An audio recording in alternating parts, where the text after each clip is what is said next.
नमस्कार शेतकरी मित्रांनो, प्रयोगशील शेतीमध्ये सर्वांचं स्वागत आहे.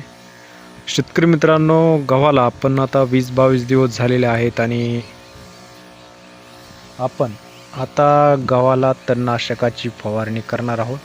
शेतकरी मित्रांनो, आपण बघू शकता मेटसल्फ्युरॉन मिथाइल 20% WP हा घटक असलेलं तणनाशक हे या ठिकाणी आपल्याला आणलेलं आहे.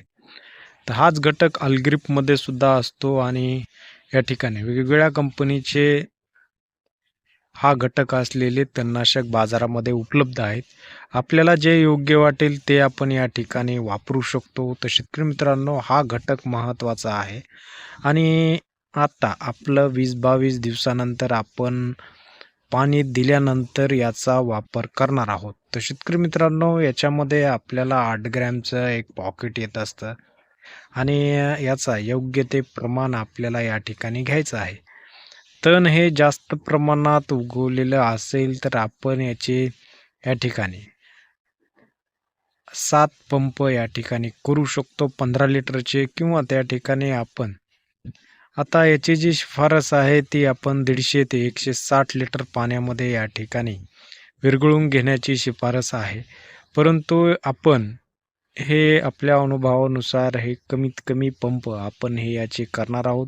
प्रति एकरी हे प्रमाण असल्यामुळं आपण या ठिकाणी प्रति एकरसाठी आपले जेवढं पंप पडतात तेवढेच पंप याच्यामध्ये करणार आहोत. तर शेतकरी मित्रांनो, अशा प्रकारे आपण आता याचं नियोजन करणार आहोत. अशा प्रकारे आपल्याला दिसत आहे की तण हे मोठ्या प्रमाणात उगवलेलं आहे आणि या घटकामुळे निश्चितच आपलं गव्हामध्ये तण हे कंट्रोल होणार आहे. तर शेतकरी मित्रांनो, आपण देखील याचा वापर करू शकता आणि अशाच व्हिडिओसाठी आपल्या चॅनलला सबस्क्राईब करू शकता. तर शेतकरी मित्रांनो, गव्हाच्या नियोजनासाठी, हरभरा पिकाच्या नियोजनासाठी आपल्या चॅनलला नक्की सबस्क्राईब करा. धन्यवाद.